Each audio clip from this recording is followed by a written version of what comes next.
આપણે એક ક્ષણ માટે એવું વિચારીએ કે સમયચક્રમાં કોઈ મોટી ખામી કે ગ્લિચ આવી જાય. હા, એટલે કે કોઈ જાદુઈ ફેરફાર થઈ જાય. બિલકુલ. અને કેલેન્ડરમાં અચાનક એક આખો મહિનો વધારાનો મળી જાય. એક એવો સમયગાળો જ્યાં કરવામાં આવતું દરેક નાનું કે મોટું સારું કામ કોઈ જાદુઈ મલ્ટીપ્લાયરમાંથી પસાર થાય અને તેનું પરિણામ આપણને સેંકડો કે હજારો ગણું વધીને પાછું મળે. એક્ઝેક્ટલી. આ સાંભળવામાં કોઈ સાયન્સ ફિક્શન જેવું લાગે. હા, સાચી વાત છે. પણ સામાન્ય રીતે જ્યારે પંચાંગ કે કેલેન્ડરની વાત આવે છે ત્યારે બધું જ એકદમ સચોટ, ગણિત અને ખગોળશાસ્ત્ર પર આધારિત હોય છે. બરાબર. સૂર્યની ગતિ હોય કે ચંદ્રની કળાઓ હોય. હા, અને ઋતુઓનું ચક્ર, આ બધું જ એક નિશ્ચિત લયમાં ચાલતું હોય છે. દાખલા તરીકે આપણે જોઈએ તો પશ્ચિમી કેલેન્ડરમાં સૂર્યના ચક્રને સરભર કરવા માટે દર 4 વર્ષે ફેબ્રુઆરીમાં એક વધારાનો દિવસ ઉમેરવામાં આવે છે. હા, જેને આપણે લીપ યર કહીએ છીએ. બિલકુલ, લીપ યર. હવે આ તો માત્ર એક ગાણિતિક સુધારો છે, ખરું ને? જેથી ઋતુઓ અને તારીખો વચ્ચેનો તાલમેલ તૂટી ન જાય. હા, એ માત્ર ગણિત છે. પણ એમ જો આવો જ કોઈ લીપ યર કે બોનસ સમય માત્ર તારીખો સરભર કરવા માટે નહીં, પરંતુ માનવ આત્માના શુદ્ધિકરણ માટે આવતો હોય તો? અરે વાહ, આ બહુ સરસ સરખામણી છે. આભાર. તો આજના આ ઊંડાણપૂર્વકના અભ્યાસમાં આપણી પાસે બરાબર આવા જ એક વિષયના સ્રોત છે. આજે આપણે પુરુષોત્તમ માસના પવિત્ર મહત્વ વિશે ચર્ચા કરવાના છીએ. આ ખરેખર બહુ જ ઊંડો અને રસપ્રદ વિષય છે. હા, અને આપણો ઉદ્દેશ્ય એ સમજવાનો છે કે શા માટે હિન્દુ ધર્મમાં આ સમયગાળાને આટલો બધો પવિત્ર માનવામાં આવે છે. અને સૌથી અગત્યનું, એમ આ વધારાનો મહિનો માનવ મન અને આત્મા પર ખરેખર કઈ રીતે અસર કરે છે. બિલકુલ. કારણ કે આ કોઈ સામાન્ય તારીખોની ગોઠવણ નથી. ના, જરાય નહીં. આ એક એવો બોનસ મહિનો છે જે આંતરિક શાંતિનું બેલેન્સ વધારવા માટે આવે છે. તો ચાલો આ બાબતને થોડી વિગતવાર સમજીએ. ચોક્કસ. અહીં સૌથી આકર્ષક બાબત એ છે કે આ ખરેખર ગણિત, ખગોળશાસ્ત્ર અને ઉચ્ચ કક્ષાની આધ્યાત્મિકતાનું એક અત્યંત રોમાંચક મિલન છે. હા, એટલે માત્ર કેલેન્ડરની વાત નથી. ના, બિલકુલ નહીં. આપણે એ સમજવું પડે કે પ્રાચીન ઋષિમુનિઓ અને ખગોળશાસ્ત્રીઓએ જોયું કે સૌર વર્ષ 365 દિવસ અને 6 કલાકનું હોય છે. ઓકે. જ્યારે ચાંદ્ર વર્ષ 354 દિવસનું હોય છે. એટલે કે દર વર્ષે આશરે 11 દિવસનો તફાવત ઊભો થાય છે. અચ્છા, એટલે પેલો ગેપ રહી જાય છે. હા, અને જો આ તફાવતને એમ જ રહેવા દેવામાં આવે તો થોડા જ વર્ષોમાં ઋતુઓ અને મહિનાઓ વચ્ચેનો કોઈ મેળ જ ન રહે. શિયાળાના મહિનામાં કદાચ ઉનાળો રવવા માંડે. હા, એ તો આખું ચક્ર જ ખોરવાઈ જાય. સાચી વાત. એટલે આ ગાણિતિક ખામીને સુધારવા માટે દર 32 મહિના, 16 દિવસ અને 8 કલાક પછી એક આખું ચાંદ્રમાસ કેલેન્ડરમાં ઉમેરવામાં આવે છે. ઓકે. અને આને જ આપણે અધિક માસ કહીએ છીએ, બરાબર? હા, બરાબર. પરંતુ અહીં જે સૌથી રસપ્રદ બાબત છે તે એ છે કે પ્રાચીન ભારતીય પરંપરાએ આ શુષ્ક ગાણિતિક પ્રક્રિયાને માત્ર ગણિત પૂરતી સીમિત ન રાખી. તેને માનવ જીવનના આંતરિક જગત સાથે જોડી દીધી. ભૌતિક જગતની દોડધામમાં, આર્થિક ઉપાર્જનમાં આપણે એટલા વ્યસ્ત રહીએ છીએ કે સ્વનિરીક્ષણનો સમય જ નથી મળતો. સાચી વાત છે. અત્યારની લાઈફસ્ટાઈલ જ એવી છે. બિલકુલ. એટલે આ અધિક માસ એ બીજું કંઈ નહીં પણ પ્રકૃતિ તરફથી મળેલો એક વિરામ છે. પોતાના મૂળ સ્વભાવ તરફ પાછા ફરવાનો એક બહુ મોટો અવસર છે. અહીં જ મને એક મોટો પ્રશ્ન થાય છે. હા, પૂછો ને. એટલે તાર્કિક રીતે જોઈએ તો દુનિયામાં જે વસ્તુ વધારાની હોય તેને સામાન્ય રીતે આપણે બહુ મહત્વ આપતા નથી. હા, એ તો છે. ઘણીવાર વધારાની વસ્તુને નકામી કે ગૌણ ગણી લેવામાં આવે છે. અને મેં સ્ત્રોતમાં વાંચ્યું છે કે શરૂઆતમાં આ અધિક માસને મલમાસ એટલે કે અશુદ્ધ અથવા નકામો મહિનો જ કહેવામાં આવતો હતો. હા, એ ઐતિહાસિક રીતે સાચું છે. કારણ કે આ મહિનામાં સૂર્યની કોઈ સંક્રાંતિ થતી નથી. એટલે કે સૂર્ય પોતાની રાશિ બદલતો નથી. બરાબર છે. આથી આ સમયગાળામાં કોઈ નિયમિત મોટા તહેવારો આવતા નથી. અને લગ્ન કે ગૃહપ્રવેશ જેવા કોઈ સાંસારિક શુભ કાર્યો પણ થતા નથી. હા, એ બધું બંધ હોય છે. તો મારો પ્રશ્ન એ છે કે જો આ માત્ર પંચાંગને સરભર કરવા માટેનો એક વધારાનો મહિનો હતો, ઉત્સવ વગરનો અને સાંસારિક કાર્યો માટે વર્જિત મહિનો હતો, તો પછી અચાનક ભગવાન શ્રીકૃષ્ણએ આ માસને પોતાનું સર્વોચ્ચ નામ આપીને તેને પુરુષોત્તમ માસ તરીકે શા માટે મહિમાવાન બનાવ્યો? આ બહુ જ સારો પ્રશ્ન છે. એટલે જે નકામું હતું તેને સૌથી પવિત્ર કેમ બનાવી દીધું? આની પાછળનું સાચું મનોવિજ્ઞાન શું હોઈ શકે? આ પ્રશ્ન સીધો આ આખી પરંપરાના હાર્દ પર પ્રહાર કરે છે. આ એક અત્યંત સુંદર દાર્શનિક વિરોધાભાસ છે. જ્યારે કોઈ મહિનામાં કોઈ તહેવાર ન હોય, સાંસારિક કાર્યો કરવાની મનાઈ હોય, ત્યારે સ્વાભાવિક છે કે લોકો તેને અશુભ કે નકામો માનવાની ભૂલ કરી બેસે. હા, એ માનવ સ્વભાવ છે. બિલકુલ. પ્રાચીન સમયમાં કદાચ એવું જ થતું હશે.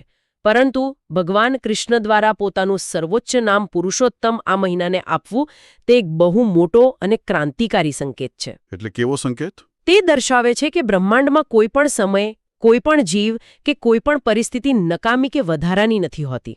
અરે વાહ, આ બહુ ઊંડી વાત કરી તમે. હા, અને જેનો દુનિયા અસ્વીકાર કરે છે તેનો સ્વીકાર સ્વયં પરમાત્મા કરે છે. જ્યારે ભગવાને પોતાનું નામ આપ્યું ત્યારે આ મહિનો બાકીના બધા જ નિયમિત મહિનાઓ કરતાં પણ વધુ પવિત્ર બની ગયો. સમજી ગયો. હવે તેનું મનોવિજ્ઞાન સમજીએ. જ્યારે લગ્ન, મિલકતની ખરીદી કે અન્ય સાંસારિક ઉત્સવો બંધ હોય ત્યારે વ્યક્તિનું મન બહારની દુનિયામાંથી આપોઆપ મુક્ત થાય છે. હા, કારણ કે કોઈ સામાજિક જવાબદારીઓ નથી હોતી. એક્ઝેક્ટલી. જો સામાન્ય તહેવારો હોય તો માણસ નવા કપડાં, મીઠાઈઓ અને સામાજિક દેખાડામાં વ્યસ્ત રહે છે. હા, આપણે દિવાળી કે નવરાત્રિમાં જોઈએ છીએ ને. હા, પણ અધિક માસમાં એવું કોઈ જ બાહ્ય આકર્ષણ હોતું નથી. આ એક એવો સમય છે જે રોજિંદા તહેવારો અને સામાજિક દેખાડાઓના બંધનમાંથી મુક્ત કરીને સીધા જ પરમાત્મા સાથે જોડાવાની તક આપે છે. એટલે કે પોતાની અંદર બેઠેલા અવાજને સાંભળવાની તક. બિલકુલ. આ કોઈ નકામો સમય નથી. આ એક શૂન્યાવકાશ છે. અને આધ્યાત્મિકતામાં શૂન્યાવકાશ એ ઈશ્વરની સૌથી નજીક જવાની અમૂલ્ય ભેટ છે. આ ખ્યાલ ખરેખર વિચારવા મજબૂર કરી દે તેવો છે.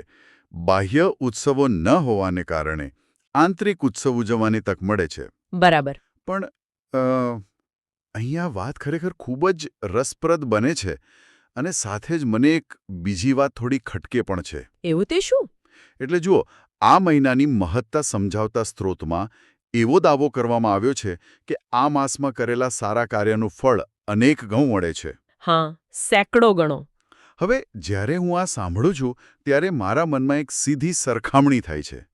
આ તો જાણે નાણાકીય રોકાણના કમ્પાઉન્ડ ઇન્ટરેસ્ટ એટલે કે ચક્રવૃદ્ધિ વ્યાજ જેવું થઈ ગયું. હા, એમ કહી શકાય. અથવા તો આજની પેઢીની ભાષામાં કહીએ તો આ કોઈ વિડિયો ગેમમાં મળતા મલ્ટીપ્લાયર સ્કોર જેવું છે. અરે વાહ, સરસ ઉદાહરણ છે. હા, એટલે ગેમમાં જો તમારી પાસે મલ્ટીપ્લાયર હોય તો એક સામાન્ય સિક્કો પકડવાથી પણ તમારો સ્કોર 10 ગણો કે 100 ગણો થઈ જાય છે. અહીં પણ જાણે એવું જ છે કે એક નાનું સારું કર્મ કરો અને તમારું આધ્યાત્મિક બેંક એકાઉન્ટ છલ્લોછલ ભરાઈ જાય. પણ મારો વાંધો એ છે કે શું આ એક પ્રકારની આધ્યાત્મિક લાલચ નથી? લાલચ? કેવી રીતે? એટલે શું આપણે માત્ર વધુ પુણ્ય ભેગું કરવા માટે, કોઈ અદૃશ્ય સ્કોરબોર્ડ પર આગળ વધવા માટે જ આ મહિનામાં સારા કાર્યો કરવા જોઈએ? જો ઉદ્દેશ્ય જ માત્ર અનેક ગણું ફળ મેળવવાનો હોય તો પછી એ કર્મની શુદ્ધતા ક્યાં રહી? આ એક અત્યંત વાજબી શંકા છે. અને જો માત્ર સપાટી પરથી જોઈએ તો એવું જ લાગે કે આ કોઈ આધ્યાત્મિક લોભ છે. હા, મને તો પહેલી નજરે એવું જ લાગ્યું. પણ જો આપણે આને વ્યાપક સંદર્ભમાં અને માનવ મનોવિજ્ઞાનની દૃષ્ટિએ જોઈએ તો આ કમ્પાઉન્ડિંગ અથવા બહુગુણિત થવાની પ્રક્રિયા પાછળ એક બહુ જ ગહન વિજ્ઞાન કામ કરી રહ્યું છે. અચ્છા, વિજ્ઞાન. હા, વાત કોઈ અદૃશ્ય પુણ્યના ખાતામાં આંકડા વધારવાની નથી. જ્યારે કહેવાય છે કે સારા કાર્યોનું ફળ અનેક ગણું મળે છે ત્યારે ફળ શું છે તે સમજવું જરૂરી છે. ઓકે. ફળ કોઈ સોનાના સિક્કા કે સ્વર્ગની ટિકિટ નથી. ભક્તિ, જપ, તપ અને દાન કરવાથી જે ફળ મળે છે તે છે મનની શાંતિ અને આત્મિક શક્તિમાં વધારો. એટલે આંતરિક બદલાવ આવે છે. બિલકુલ.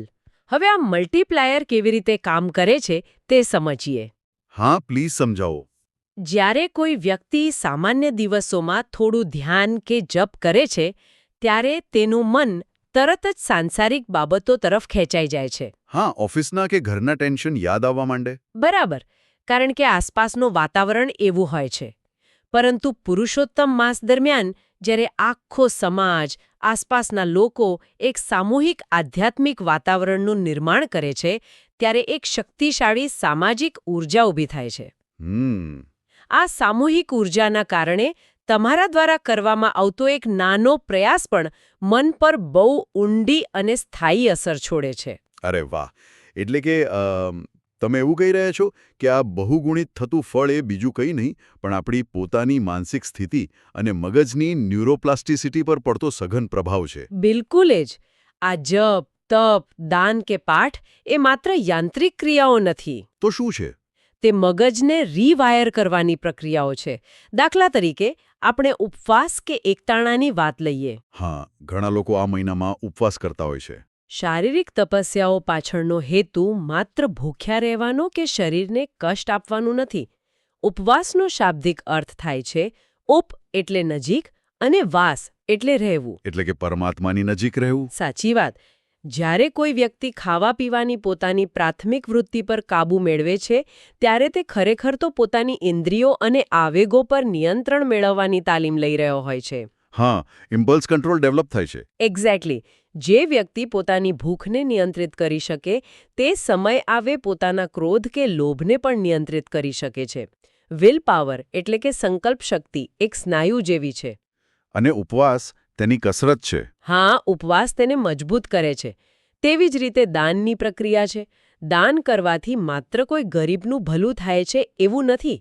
સાચો ફાયદો દાન આપનારને થાય છે. કેવી રીતે? દાન કરવાથી ભૌતિક વસ્તુઓ પ્રત્યેની પકડ ઢીલી પડે છે, અહંકાર ઓગળે છે અને કરુણાનો ગુણ વિકસે છે. અદ્ભુત. આ સમજૂતી ખરેખર મૂળ સુધી લઈ જાય તેવી છે. ઉપવાસ, એકટાણું અને ધાર્મિક ગ્રંથોનું વાંચન શુભ શા માટે મનાય છે તે પાછળનું મનોવિજ્ઞાન હવે એકદમ સ્પષ્ટ થાય છે. તે કોઈ આંધળો રિવાજ નથી પણ એક કઠોર માનસિક શિસ્ત છે. બિલકુલ સાચી વાત. તો આ બધાનો ખરેખર અર્થ શું થાય છે?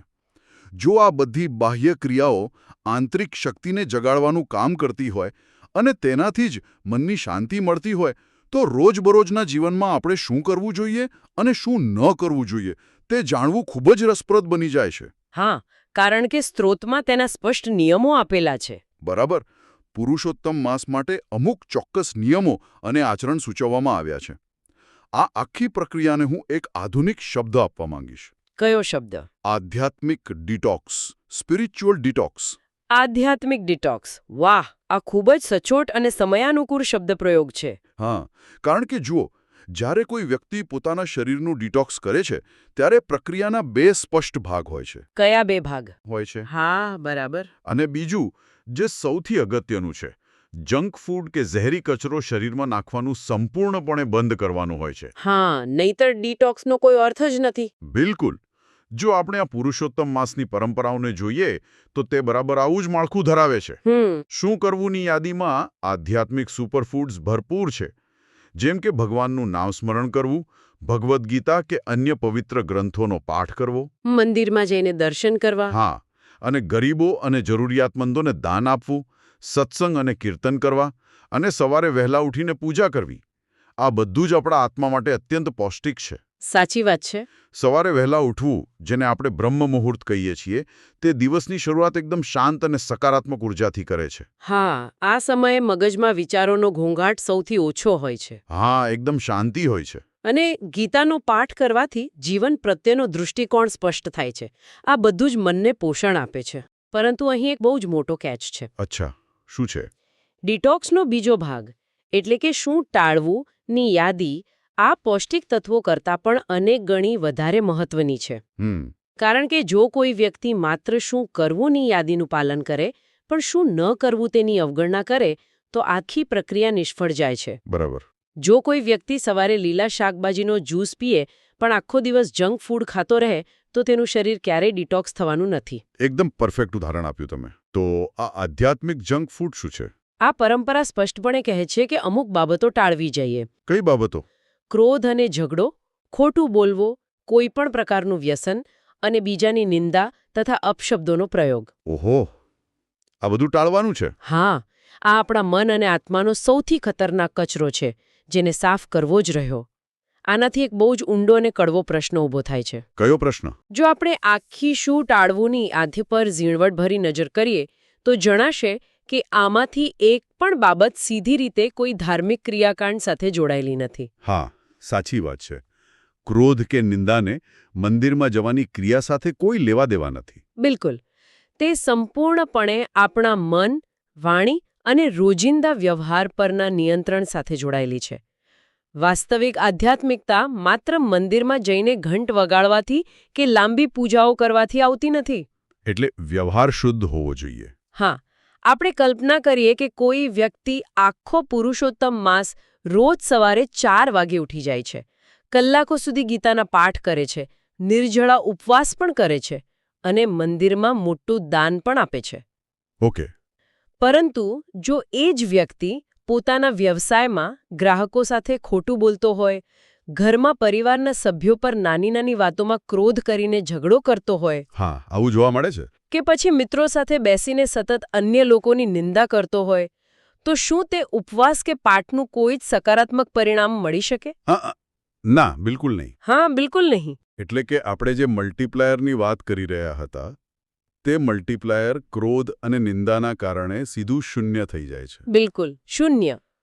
કારણ કે ક્રોધ, ખોટું બોલવું, વ્યસન કરવું અને અપશબ્દો બોલવા આ બધું તમારી અંદર રહેલી પ્રાણ ઊર્જાનો નાશ કરે છે. બાપરે.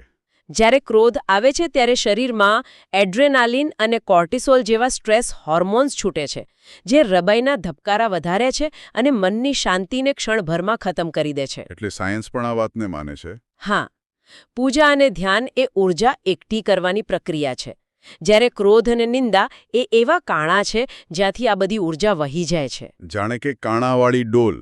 બિલકુલ. કાણાવાળી ડોલમાં તમે ગમે તેટલું પવિત્ર જળ ભરો તે ખાલી જ રહેવાની છે. પુરુષોત્તમ માસ આપણને એ જ શીખવે છે કે ધર્મ એ માત્ર મંદિરની 4 દિવાલો પૂરતો સીમિત નથી હોતો. હા, તે આપણા જીવનમાં હોવો જોઈએ. ધર્મ આપણા રોજિંદા આચરણ અને વ્યવહારમાં જીવંત હોવો જોઈએ. શુદ્ધિ માત્ર શરીરની કે કપડાની નહીં, પણ આચાર અને વિચારની હોવી જોઈએ. અદ્ભુત. નિંદા એ બીજાના ચારિત્ર્યની હત્યા છે અને અહંકાર એ પોતાના જ વિકાસનો અંત છે.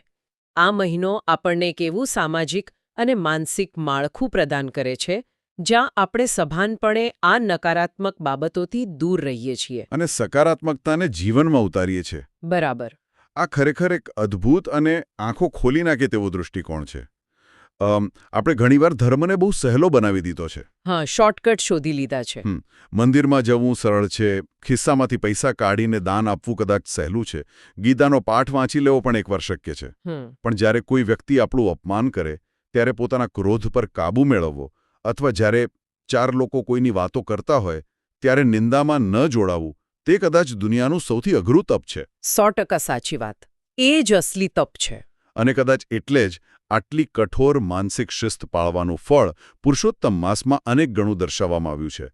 કારણ કે આ એક મહિનો તમને તમારી પોતાની નબળાઈઓ સામે લડવાની તાકાત આપે છે. બિલકુલ. આ બધી ચર્ચાના અંતે આધ્યાત્મિક પરંપરાનું એક અત્યંત સુંદર અને સીધું વાક્ય યાદ આવે છે, જે સ્ત્રોતમાં આપેલું છે અને જે ખરેખર આખા વિષયનો નિચોડ છે. કયું વાક્ય? અધિક માસ એ આત્માને ભગવાન તરફ નજીક લાવવાનો પવિત્ર અવસર છે. આ માત્ર એક વાક્ય નથી. આ સમગ્ર માનવ અસ્તિત્વનો ઉદ્દેશ્ય છે. હા, ખરેખર. દર 3 વર્ષે આવતો આ વધારાનો અવસર ખરેખર આપણને આપણી પોતાની જાતને પૂછવાનો સમય આપે છે કે આપણે ક્યાં જઈ રહ્યા છીએ. સેલ્ફ રિફ્લેક્શનનો સમય. હા, આજના આધુનિક અને ભૌતિકવાદી યુગમાં જ્યાં માણસ સતત બહારની તરફ દોડી રહ્યો છે, પૈસા માટે, સત્તા માટે, સોશિયલ મીડિયા પર સ્વીકૃતિ મેળવવા માટે, લાઇક્સ અને ફોલોવર્સ માટે. હા, ત્યાં આ મહિનો આપણને બહારની દોડ અટકાવીને અંદરની તરફ વળવાનો સંકેત આપે છે. આત્માને ભગવાનની નજીક લાવવો એટલે વાદળોની પાર બેઠેલા કોઈ ઈશ્વર પાસે જવું એવું નથી. તો શું છે? તેનો વાસ્તવિક અર્થ છે પોતાના મૂળ સ્વભાવ એટલે કે શાંતિ, પ્રેમ, કરુણા અને સત્યની નજીક જવું. જ્યારે કોઈ વ્યક્તિ ક્રોધ, નિંદા, લોભ અને અહંકારનો ત્યાગ કરે છે, ત્યારે તેણે ઈશ્વરને શોધવા ક્યાંય જવું પડતું નથી. તે પોતાની અંદર જ છે. હા, તે આપોઆપ ઈશ્વરની હાજરીનો અનુભવ પોતાની અંદર જ કરવા લાગે છે. આ આખી પ્રક્રિયા સ્વરૂપાંતરણની છે. અને આ સ્વરૂપાંતરણની વાત મને અંતે એક બહુ જ મોટા અને વિચારવા જેવા પ્રશ્ન તરફ દોરી જાય છે. આપણે શ્રોતાઓ માટે પણ આ એક મનન કરવા જેવો પ્રશ્ન છે. કયો પ્રશ્ન?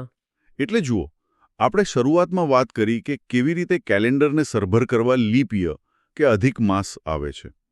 આપણે આ પવિત્ર મહિનાની દર 3 વર્ષે આતુરતાથી રાહ જોઈએ છીએ. હા, તહેવારની જેમ. આપણે આ 1 મહિના દરમિયાન પૂરી શ્રદ્ધાથી ક્રોધ ટાળીએ છીએ, કોઈની નિંદા કરવાનું સભાનપણે ટાળીએ છીએ, અહંકારને દૂર રાખવાનો પૂરો પ્રયાસ કરીએ છીએ. હા. અને તેનાથી ખરેખર આપણને મનની અપાર શાંતિ પણ મળે છે. આપણું આધ્યાત્મિક ડિટોક્સ સફળ થાય છે.